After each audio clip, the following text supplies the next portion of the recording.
Y bien, en el nombre de Jesucristo, bienvenido seas, bendito seas. En el nombre de Jesucristo, aquí estamos el día de hoy nuevamente, comunicándote brevemente algo de la palabra del Señor, pero sobre todo invitándote, exhortándote. Yo creo que más bien haciendo una reflexión es lo que necesitamos.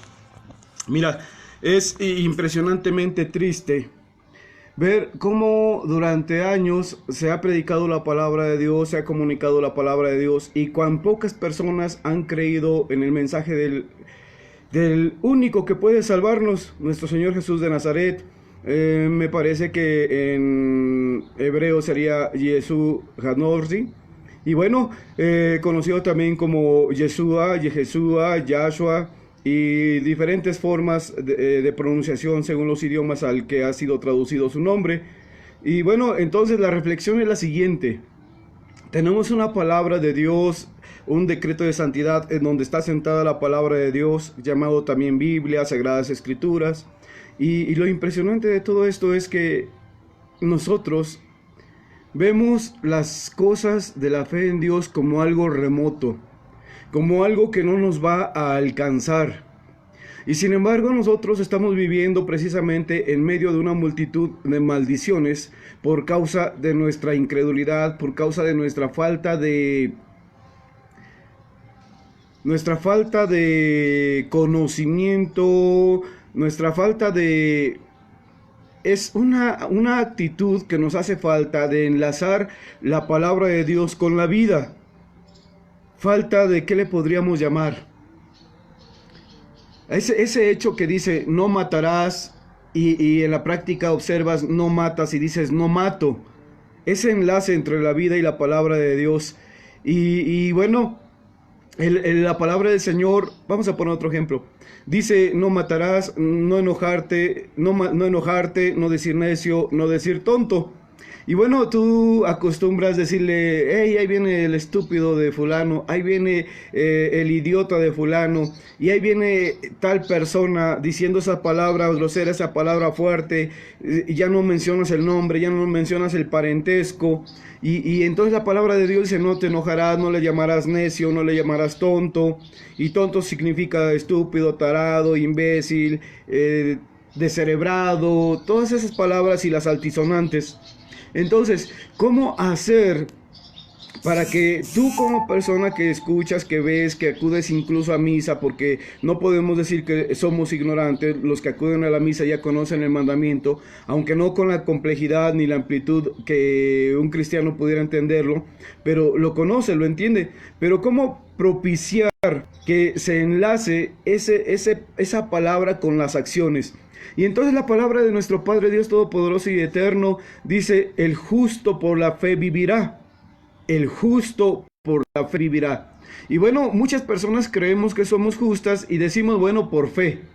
Por fe me voy a meter en un corral de toros en donde hay un jaripeo y el toro embravecido no me va a cornear. Es absurdo, es ridículo. El toro embravecido va sobre la persona que vea o sobre el movimiento que vea en alguien.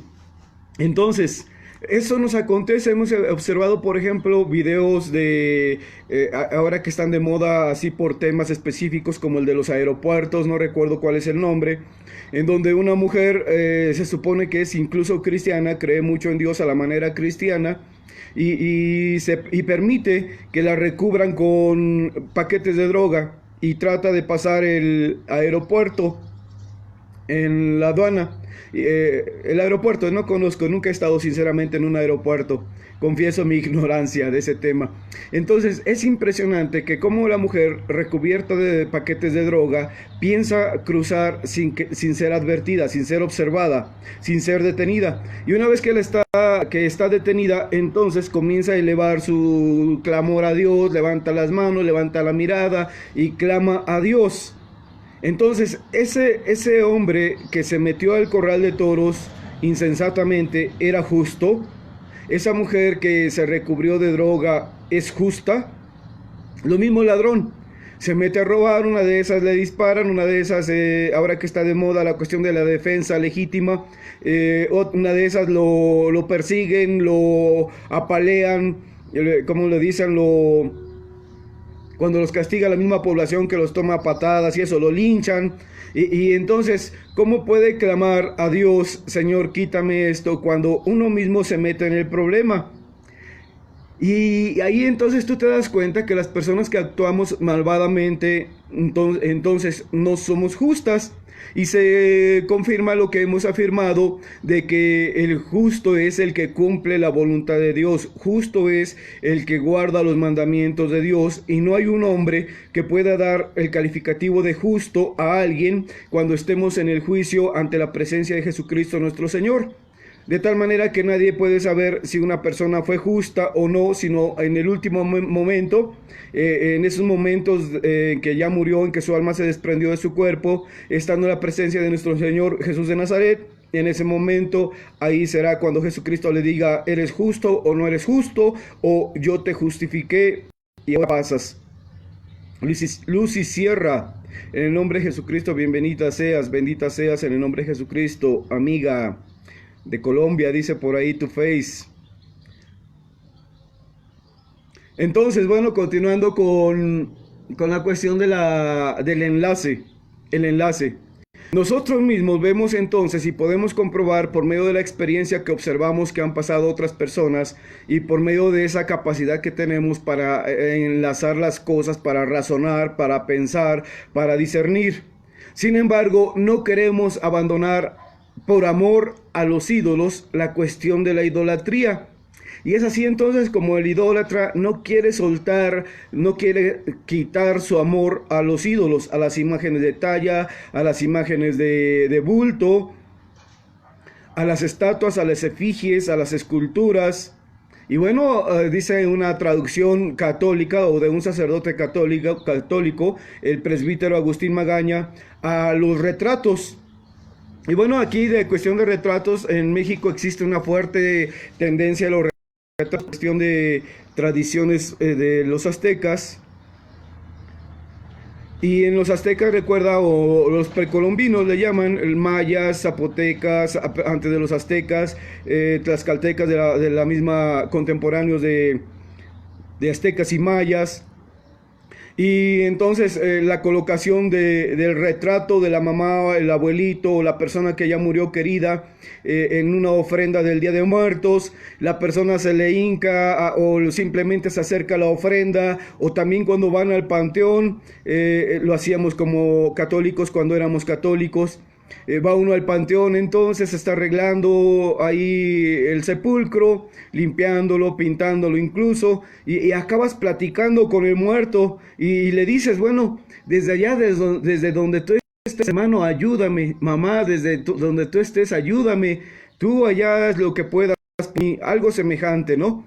Y estás clamando a los muertos, y bueno, dice en el libro de Deuteronomio capítulo 18 también que no haya quien invoque a los muertos. Y es así como nosotros entonces hacemos lo contrario a la voluntad de Dios.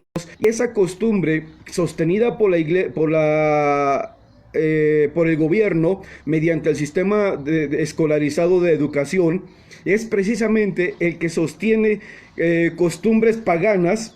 Y creo que aquí vale la pena hacer la reflexión de que esas costumbres incluso son costosas. Tú sabes que mandar a los hijos a la escuela representa una carga económica bastante fuerte, que se hace con mucho gusto por la esperanza que hay de que haya mejor remuneración, mejor rendimiento de su trabajo en la vida de nuestros hijos. Pero esa costumbre nos sale costosa y vana. Y entonces tú recordarás que la palabra del Señor también dice, ¿por qué gastáis vuestro dinero en lo que no es pan? ¿Por qué gastáis vuestro dinero en lo que no es pan? Y bueno, ahí nosotros hacemos más cara nuestra vida, nosotros encarecemos nuestra vida, y ahorita en estos tiempos no hay alguien que haga eco ahí en la Cámara de Diputados, por ejemplo, no hay quien haga conciencia entre los diputados, entre los senadores, si es el caso, pero creo que es dentro del caso de los diputados, dentro de las facultades de la Cámara de Diputados, que digan, esa costumbre que eleva el costo en la vida de las personas tiene que caer, porque es inútil, porque es contraria a la voluntad de Dios, a la salvación, en pocas palabras. pero además también porque hace más cara, más costosa la vida de los ciudadanos. Entonces estamos hablando que quitar costumbres paganas nos va a ayudar a tener una vida económicamente un poquito más relajada. Y si se revisara el sistema de educación escolarizada oficial, entonces tendríamos muchas costumbres paganas que podrían caer y pudiéramos nosotros comenzar a analizar temas tan importantes como el siguiente. La Iglesia Católica, por pura costumbre, por puro gusto, sostiene los cohetes que son fuegos artificiales o fuegos pirotécnicos. Tú sabes, cada fiesta se gasta una cantidad tremenda de dinero en estar echando cohetes, en hacer castillos pirotécnicos, toritos. Y bueno, ahí es tan drástica la situación como si tomaras billetes que te cuestan tanto trabajo, tanto esfuerzo, tanto sudor, incluso lágrimas, tanto sacrificio para ganar un billete de 100 pesos, de 200 pesos. Y es como si lo hiciera rollito y lo quemaras. Y estuvieras agarrando billetitos y haciendo un montón de billetes y le prendieras fuego.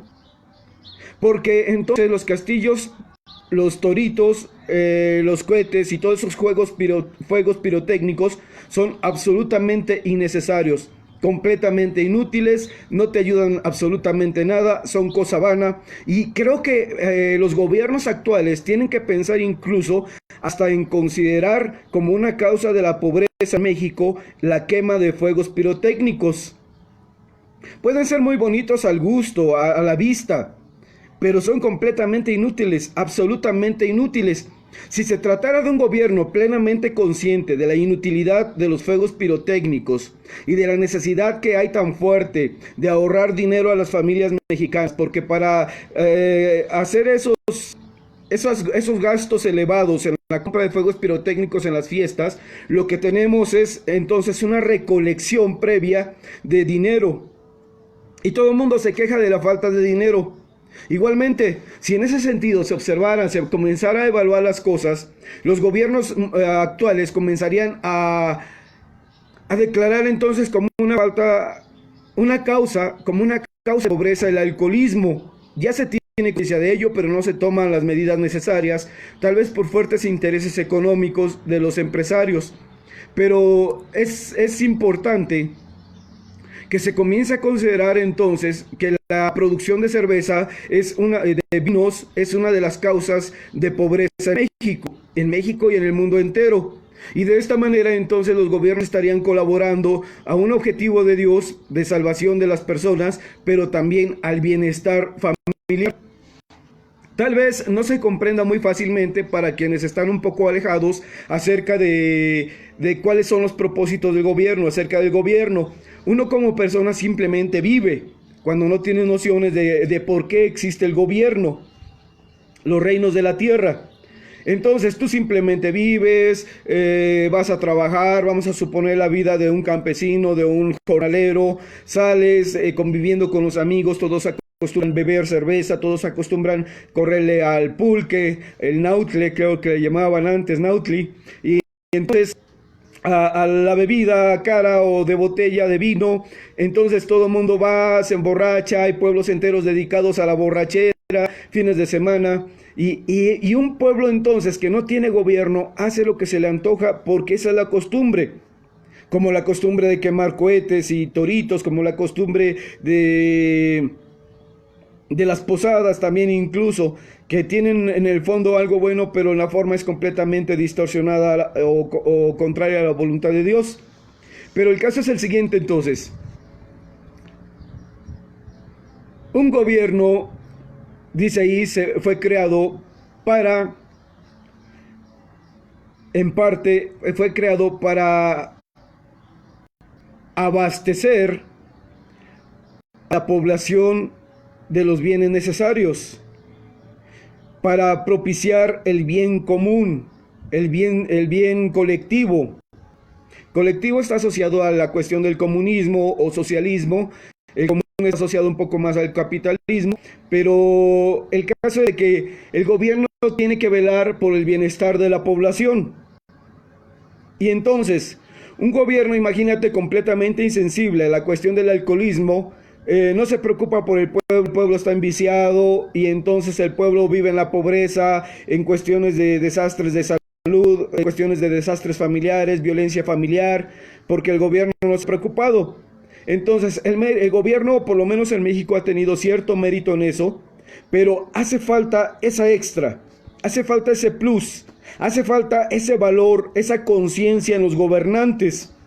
¿Por qué? Porque además, si nosotros consideramos todas las maldiciones del alcoholismo, tenemos, por ejemplo, aquí cerca de este domicilio una tienda, un modelorama, y en ese modelorama llegan, se expenden cerveza, obviamente, pero llegan los jugadores de fútbol, que es uno de los deportes más acostumbrados aquí en México, compran su cartón de cerveza, se están tomando la cerveza en la calle, y tú sales a la calle y la gente orinándose, sale tu esposa, la gente orinándose, según católicos creen en Dios, pero en realidad no entienden lo que es la verdadera fe en Dios. Salen tus hijos a la calle y el montón de borrachos ahí tomando y no falta el que se acerca por allá o se trata de esconder para orinar y el gobierno municipal no hace nada. Entonces, problemas de estos son maldiciones por causa del alcoholismo. Por ese motivo lo estamos mencionando. Pero obviamente lo demás viene por añadidura. Porque el objetivo es entonces considerar que hay muchas cosas que nosotros tenemos como maldición, que nos causan pobreza, que nos causan una vida oprimida y vivimos afanados en la obtención del dinero para desperdiciarlo, para tirarlo y nos olvidamos por completo de lo que es dedicar tiempo, dedicar esfuerzo, dedicar trabajo, dedicar incluso hasta sufrimiento para las cuestiones de la salvación, para las cuestiones de la vida eterna. Y es así entonces como nosotros vivimos embebidos en adquirir riqueza, en adquirir dinero para las necesidades comunes y corrientes, que no son otra cosa, muchas de ellas, más que meras vanidades ilusorias. Por eso el día de hoy estamos tan solo reflexionando con una breve mención de la palabra de Dios, porque finalmente la palabra de Dios en realidad nos ayuda a tener una vida mejor. Y dice entonces Deuteronomio 4, ¿quién diera? En nombre de Jesucristo, desde luego, ¿quién diera que tuvieran tal corazón que me temiesen y guardasen todos los días de su vida todos mis mandamientos, para que les fuera bien a ellos y a sus hijos para siempre? ¿Quién diera que tuvieran tal corazón que me temiesen y guardasen todos los días de su vida todos mis mandamientos, para que les fuese bien a ellos y a sus hijos para siempre? No dice entonces que se pongan a trabajar para comprar cervezas hasta emborracharse, que se emborrachen. No dice entonces que se pongan a trabajar para comprar cohetes y quemar el dinero vilmente al momento en que se queman los cohetes. No dice tantas cosas que nosotros tenemos por buenas, pero para Dios son malas, y vivimos bajo la maldición de la desobediencia al mandamiento de Dios. Por ahí entonces hay un estudio en mi Facebook, en mi página, acerca de que en el libro de Deuteronomio Dios prohíbe o Dios castiga severamente, que viene siendo realmente una prohibición intrínseca, la contumacía del hijo comilón y borracho, bebedor de vino. Y así es entonces como nosotros los padres vemos al hijo que quiere ir a la discoteca, que quiere ir a divertirse el fin de semana, y consideramos que es una obligación darle el dinero. Pero si te pusieras a reflexionar sobre lo que estás haciendo, otro aspecto de la borrachera, sobre lo que estás haciendo, entonces tú en el momento que como padre le das a tu hijo para irse a emborrachar, en el momento en que le das a tu hijo para irse a la discoteca y ahí van tantos cientos o miles de pesos para que te emborraches con tus amigos, con tu novia, entonces lo que estás haciendo es mandándolos al infierno, condenándolos. Si tú amas a tus hijos con verdadero amor, con amor sincero, lo más que puedes hacer es no propiciar que tus hijos vayan al infierno en el momento en que mueran. Por tanto, entonces no puedes favorecer el alcoholismo o la borrachera de ellos, no puedes favorecerlo, no puedes fomentarlo. Y es así entonces como nosotros los padres del México actual, y estoy seguro del mundo actual, estamos en un grave error, en un error que condena, pero también en un error que nos maldice y que hace nuestra vida maldita. Y te digo, como en aquel otro momento, entramos una vez a la casa de un hombre a predicar, le comunicábamos la palabra del Señor, él era católico, la mujer era cristiana. Se supone que como cristiana está más limpia de iniquidades a un católico, pero en ese caso el hombre trabajaba, era muy trabajador, muy esforzado, y decía, oye, yo estoy impresionado, ¿cómo puede ser posible que no me alcance el dinero? Antes tenía menos dinero y tenía menos necesidades, ahora tengo más dinero y ahora no me alcanza el dinero, las necesidades son muy grandes. Y el Espíritu del Señor comenzó a mostrarnos ciertas cosas, entre esas, por ejemplo, un libro o revista, no sé cómo le llamen, de productos de venta por catálogo. Y entonces la señora cristiana era aficionada a la venta de cosas por catálogo. Y de esa manera entonces las necesidades de ese hombre, dice, trabajo que ya compré tal máquina, dice, y no me alcanza el dinero. Pero también aumentaron sus gastos en vanidades y glorias. ¿Y qué quiero decir con esto? Que no por ser cristianos tenemos un mejor uso del entendimiento, un mejor uso de la inteligencia. De tal manera entonces que necesitamos hacer ese uso, necesitamos tener criterios firmes, y lo impresionante de todo esto es lo siguiente. Pastores, roes están involucrados en este grave error.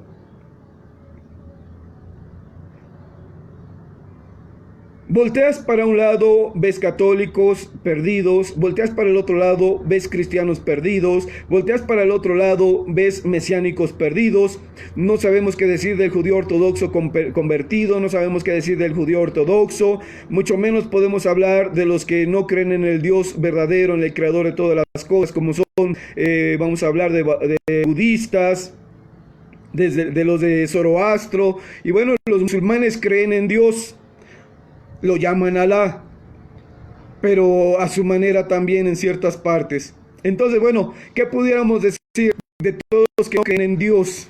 Lo único que sabemos es que tenemos una gran necesidad de reflexionar la palabra de Dios. En estos días el Señor, no he querido salir a predicar y el Señor me apura, me dice que comunique su palabra, pero le digo, Señor, ya la comuniqué en este pueblo, estamos comunicándola no sé cuántas veces desde el año 2013, 14 más o menos, 2013. Le digo, y la gente no cambia. Le digo, no sé, yo quisiera mejor irme a otro pueblo a publicar la palabra de Dios nuevamente en otro lugar. Y entonces ahorita lo que necesitamos es no conocimiento acerca de la palabra del Señor, ya lo tenemos entendido incluso que estamos en idolatría. Lo que necesitamos es valor para abandonar ese amor a los ídolos, a las imágenes. La Virgen de Guadalupe es un ídolo, ahí ves la estatua, ahí ves la escultura, tienes que quitarla, Dios te lo manda. Recuerda lo que dice en Éxodo 20, no tendrás dioses ajenos delante de mí. Por la forma en que tratas a las vírgenes y a los santos, son dioses ajenos, aunque te niegues a aceptarlo, son dioses ajenos, por el motivo de que los consideras omnipresentes, omnipotentes, y bueno, todo ese tipo de características que solamente el Dios único y verdadero tiene.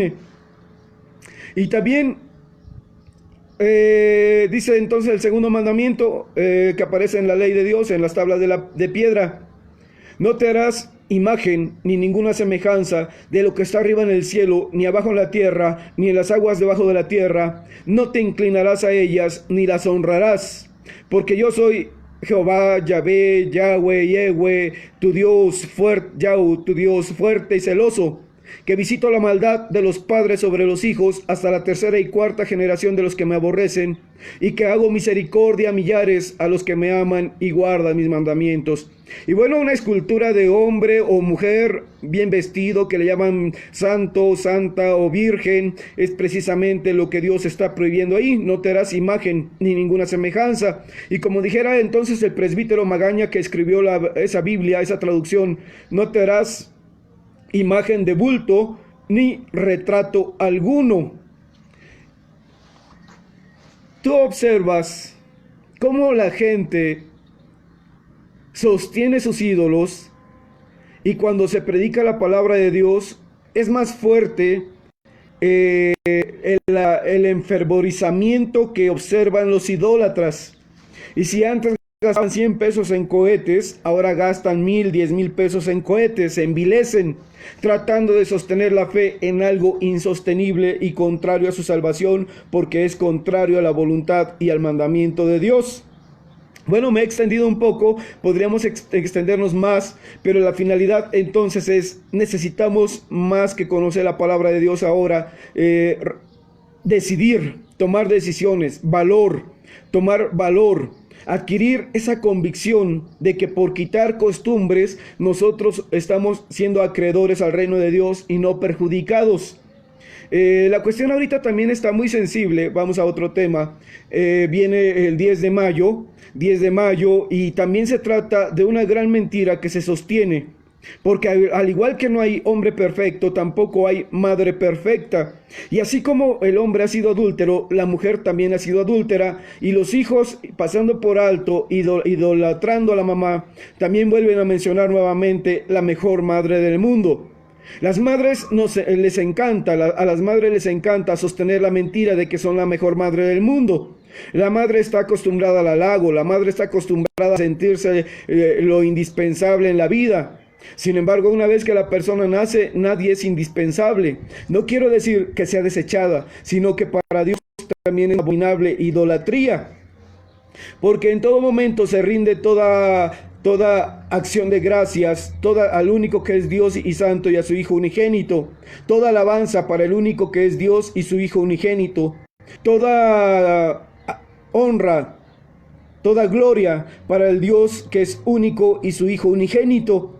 Y bueno, de esta manera es como nosotros hemos acabado amando más a la madre que a Dios. Pero sobre todo lo mismo, dice la palabra del Señor, que Él nos entrega al Dios al que adoramos.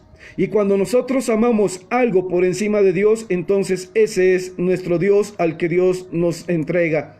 Y vemos lo mismo que para los tiempos de vacaciones, tiempos vacacionales, buscamos la forma de salir de vacaciones, no nos importa endeudarnos, y encaprichados en eso, nosotros nos vamos a las vacaciones, regresamos, tenemos que vender cosas, tenemos que conseguir dinero prestado, y las vacaciones nos salieron más caras de lo que nos imaginamos. Sucede lo mismo con los festejos al Día de la Madre.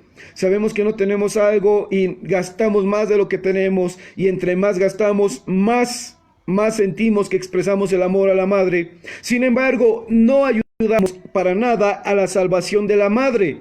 La amamos en forma material, la amamos en forma carnal a la mamá, un amor carnal de hijo a padre o a madre, pero no lo amamos en Cristo, no lo amamos en el Dios Todopoderoso y Eterno. Porque si lo amáramos en el Dios Todopoderoso y Eterno, en Cristo, entonces estaríamos propiciando la salvación de su alma. Entonces los hijos, al momento en que exaltamos a la madre y respetamos sus malas costumbres, respetamos sus vicios, no estoy hablando de todas las madres, obviamente, sino de aquellas madres que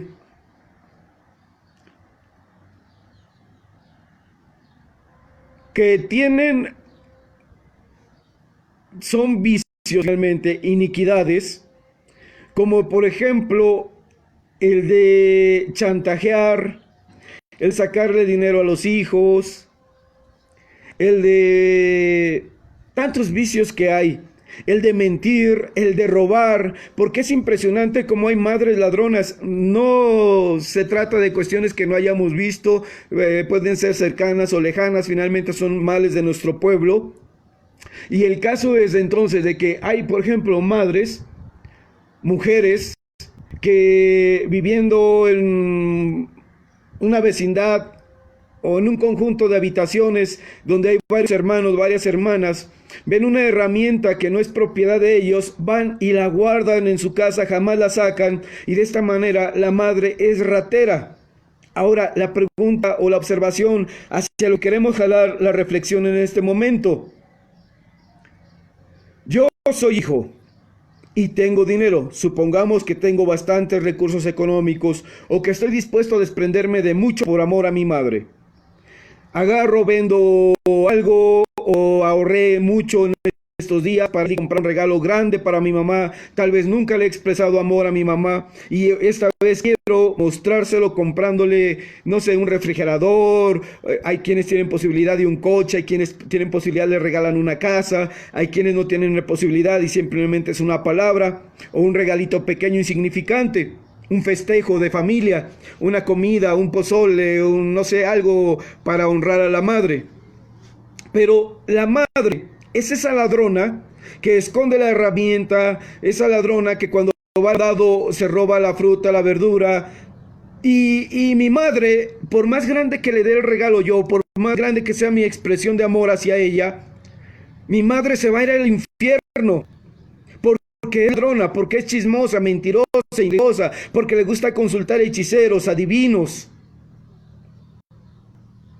¿Dónde está mi amor de hijo que diga, mamá, yo no quiero verte ir al infierno? Yo no quiero que cuando tú mueras vayas al infierno. Yo el día de hoy quiero decirte que hay un Jesús de Nazaret que te ama, que quiere ver tu alma en el reino de Dios, no quiere verte sufriendo la eternidad en el infierno, en el fuego eterno del infierno, del lago que arde con fuego y azufre, pero es necesario que tú renuncies a tus robos. Es necesario que tú renuncies a tus mentiras, a tus intrigas, a tus hechicerías, a tus adivinaciones, a tu... Cada quien conoce a su propia madre, o a su esposa, o a su hija que ya es madre.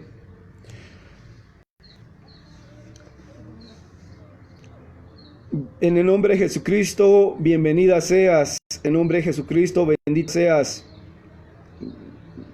Shin y Od. No sé cómo se pronuncia ni qué significa, discúlpame.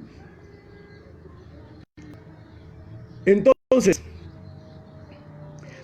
una reflexión que es bastante loca, una reflexión que es bastante aventurada, pero que vale la pena considerar. 10 de mayo, el mejor regalo para la madre. ¿Un vestido? El mejor regalo para la madre.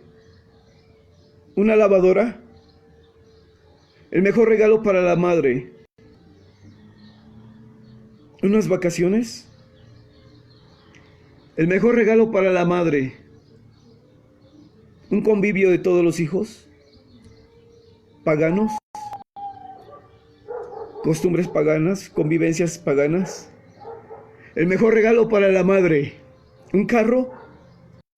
El mejor regalo para la madre. ¿Una casa?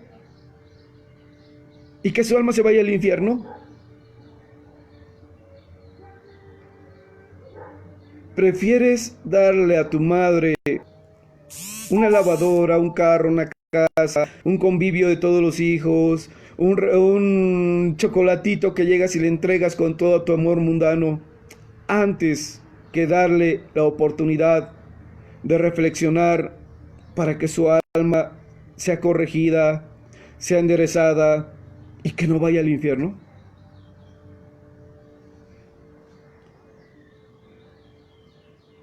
Una madre que no tiene un hijo, una hija que le ayude a enderezar su camino para que pueda entrar su alma al reino de Dios, ¿en realidad tiene un hijo? No es como si tuviera, perdón la expresión, discúlpame, pero es duro. No es como si tuviera un perro.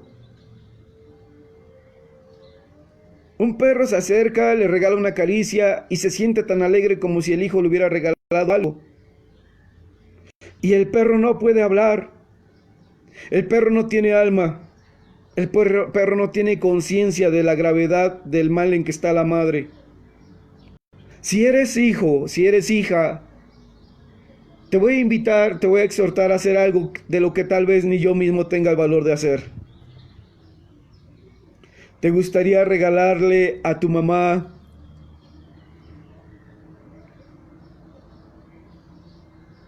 el entendimiento? ¿Te gustaría comunicarle a tu mamá las cosas que tiene que abandonar, la palabra de Dios, el consejo de Dios, para que su alma vaya al reino de Dios y no al infierno? Es algo bastante duro, pero yo te pregunto, o me pregunto a la vez a mí, ¿puedo yo regalarle a mi madre la puerta cerrada al infierno y la puerta abierta al reino de Dios, al paraíso? Puedo ayudarle a mi madre a poner los primeros pasos en el camino de la salvación, de la vida eterna, para que su alma no vaya a sufrir eternamente al fuego, a crujir los dientes eternamente al fuego, y esté gozando la presencia de Dios, de todas las maravillas de la gracia de Dios durante toda la eternidad. ¿Cuál sería el regalo más hermoso para tu mamá?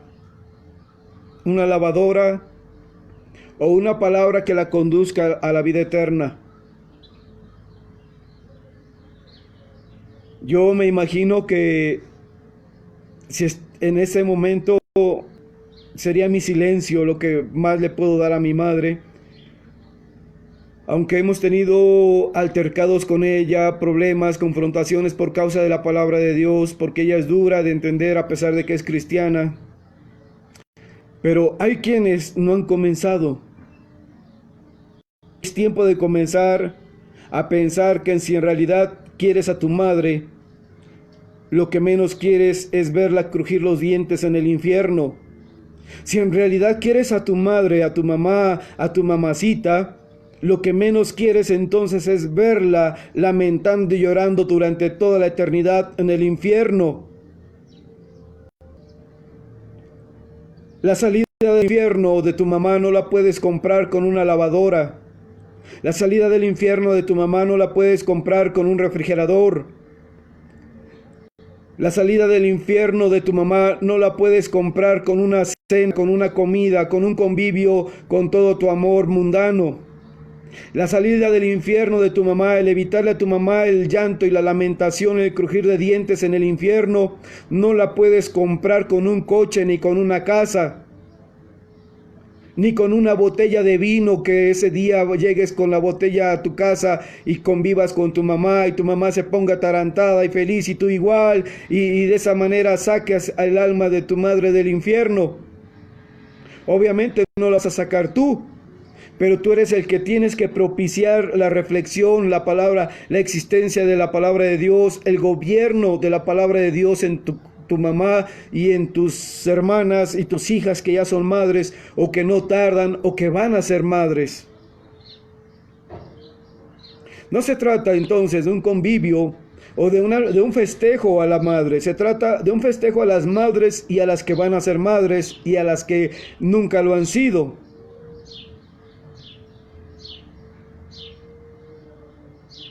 Ojalá y si ven este video, de las personas que decidan armarse de ese valor para confrontarse con los hermanos que sea necesario, posiblemente con la misma madre, con las personas que lo rodean, quisieran en algún momento anotar: yo lo hice.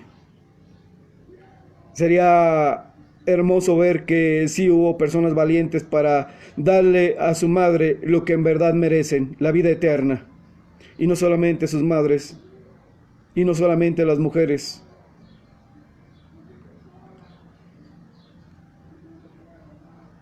Una afirmación última: tu madre no merece el infierno. Tu madre no merece el infierno. Ojalá y este 10 de mayo le des a tu madre la oportunidad de gozar eternamente en el reino de Dios. ¿Qué harás? No lo sé. Hablarle de Dios, exhortarla, invitarla a reflexionar en sus locuras mundanas, en sus robos, en sus mentiras, en todas las iniquidades que pueda tener, su orgullo, sus odios, sus rencores, sus iras, su falta de perdón, hasta sus homosexualidades, tal vez sus lesbianismos, homosexualidad femenina,